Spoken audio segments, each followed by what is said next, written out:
Shalom, selamat siang.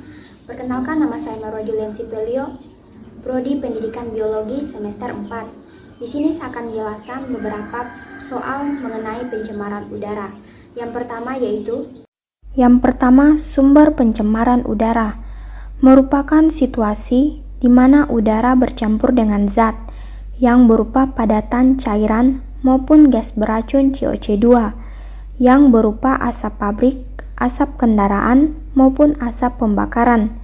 Ini merupakan penyebab tercemarnya udara yang masuk ke udara, yang menyebar di lingkungan sekitar, sehingga mengakibatkan kondisi yang buruk. Sumber pencemaran udara terbagi dalam dua faktor, yaitu pertama, sumber pencemaran alami merupakan penyebab adanya fenomena alam yang terjadi secara periodik tanpa campur tangan manusia atau hasil dari aktivitas manusia.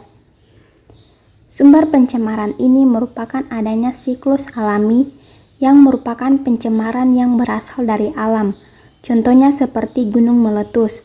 Pada pencemaran ini dikatakan juga sangat berkesinambungan karena merupakan bagian dari iklim alam bumi yang berlangsung dalam periode waktu yang panjang sehingga dapat menyebabkan kondisi yang buruk terhadap lingkungan itu sendiri.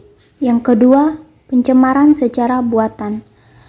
Pencemaran secara buatan ini merupakan penyebab yang dilakukan oleh kegiatan manusia, contohnya seperti kendaraan bermotor. Pencemaran lingkungan ini terjadi setiap hari tanpa disadari telah diam-diam membunuh makhluk hidup secara perlahan, khususnya di kota-kota besar yang penuh dengan kendaraan bermotor. Tidak heran jika asap kendaraan bermotor merupakan penyumbang terbesar penyebab pencemaran udara paling berdampak. Yang kedua, indikator pencemaran udara. Indikator pencemaran udara terbagi atas beberapa jenis indikator. Yang pertama, indikator secara kimia. Dalam penggunaan papan indeks standar pencemaran udara (ISPU), dapat memberi informasi tingkat pencemaran udara yang merupakan hasil pemantauan konsentrasi rata-rata berbagai polutan udara selama periode 24 jam. Kedua, secara biologi, makhluk hidup yang rentan pada perubahan konsentrasi zat polutan di udara dapat dijadikan indikator biologi untuk mengamati tingkat polusi di udara.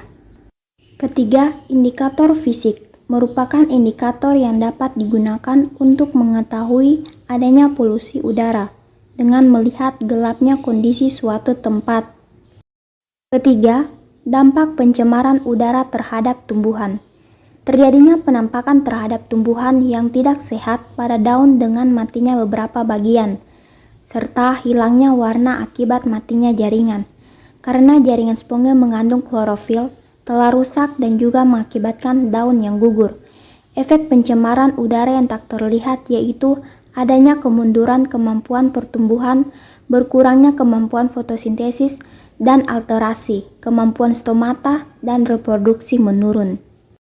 Keempat, dampak pencemaran udara terhadap struktur stomata daun, yaitu dampak pencemaran udara pada struktur stomata daun dapat mengakibatkan struktur daun terhadap jumlah stomata yang rusak lebih banyak daripada tumbuhan yang ada di daerah yang tingkat pencemarannya lebih rendah. Yang kelima, cara tumbuhan beradaptasi terhadap pencemaran udara, yaitu dengan cara memanfaatkan daun pada tumbuhan, karena daun dan permukaan tanaman dapat menyerap polutan melalui stomata atau pori-pori, dan menyaring zat berbahaya dari udara. Selain itu juga dapat mengurangi tingkat ozon di permukaan tanah dan memperkaya udara dengan oksigen yang memberi kehidupan karena daun merupakan bagian tumbuhan yang paling berperan terhadap pencemaran udara. Yang keenam, cara menanggulangi pencemaran udara. Pertama, mengurangi penggunaan kendaraan bermotor. Asap yang timbul dari kendaraan bermotor merupakan salah satu penyumbang polusi udara paling besar. Karena itu, mengurangi penggunaan kendaraan bermotor bisa menjadi langkah yang signifikan untuk mengurangi pencemaran yang terjadi. Yang kedua, mengurangi pemakaian bahan bakar fosil dan beralih ke bahan bakar yang lebih ramah lingkungan, sehingga dengan itu dapat mengurangi pencemaran udara.